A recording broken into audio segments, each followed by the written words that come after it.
Thanks for joining today. My name is Howard Broman. I'm a research scientist at the Norwegian National Institute of Marine Research. I'm also the editor-in-chief of a leading marine science journal published by Oxford University Press. And as you've just heard, I'm also a COPE council member and a newly elected member of the trustee board. So my role and my job today is to lead this discussion, another interesting discussion topic, this time on ethical aspects of conference proceedings. So let me just share my screen here. And there we go. Yes, so I have just a few kind of introductory slides about today's discussion topic, and then we'll open the floor for questions. We have a few questions to seed the discussion as well. So many COPE members publish both journals and books and wonder about the similarities and the differences between them and conference proceedings. COPE guidance on specific topics related to publication ethics are often referred to in connection with conference proceedings.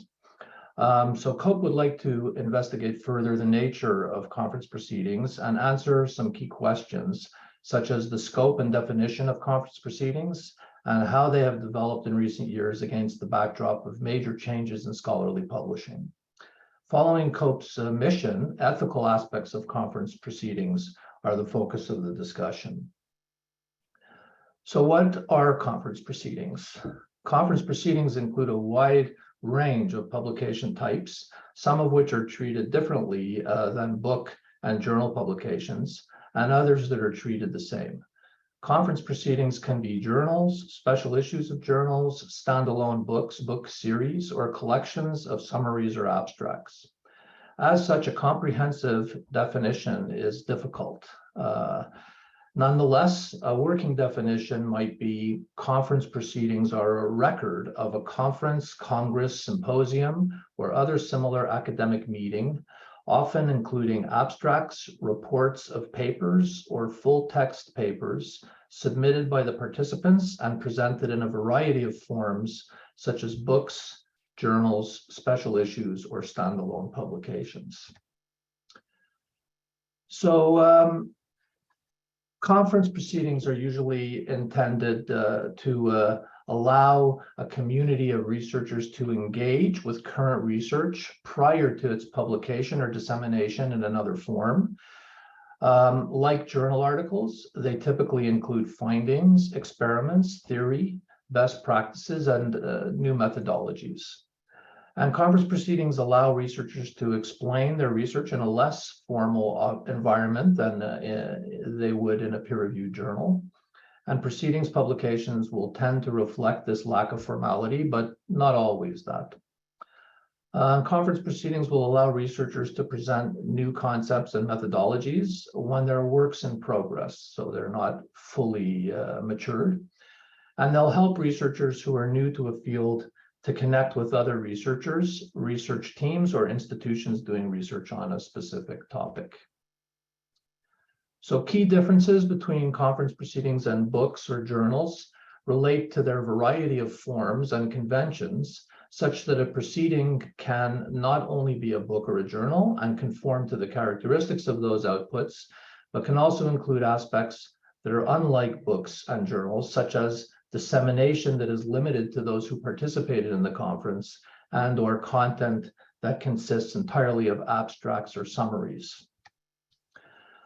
So some key points to consider in terms of the scope of this discussion is defined with the following principles. So conference proceedings should be regarded as publications that are important contributions to the scholarly record, and only vetted, so screened in some way or peer-reviewed proceedings are considered.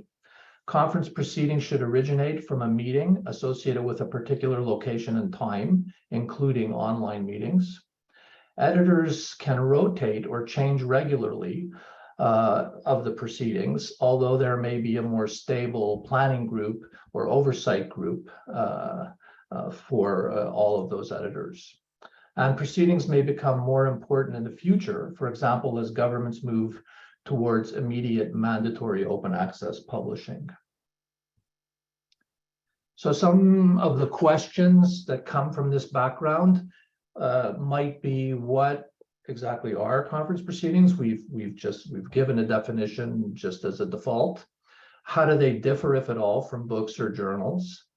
Can a definition be agreed on that accurately and comprehensively encompasses all different forms of proceedings? Are proceedings subject to publication ethics to the same extent or equivalently as journals and books? Are most of the publication ethics issues associated with proceedings the same as in book or journal publishing? For example, plagiarism, authorship, ethics approval, consent, peer review standards, expressions of concern, retractions, conflict of interest, etc.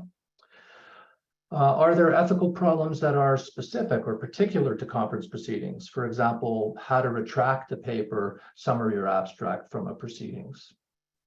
And what are the conventions around publishing in journals after including an abstract or full conference paper in a proceedings publication? So the next steps after this discussion, which is typical of the COPE forum discussions, is that the notes from the discussion will be written up and shared on the COPE website. And with that, I'll thank you for listening to me, and we'll open the floor for questions.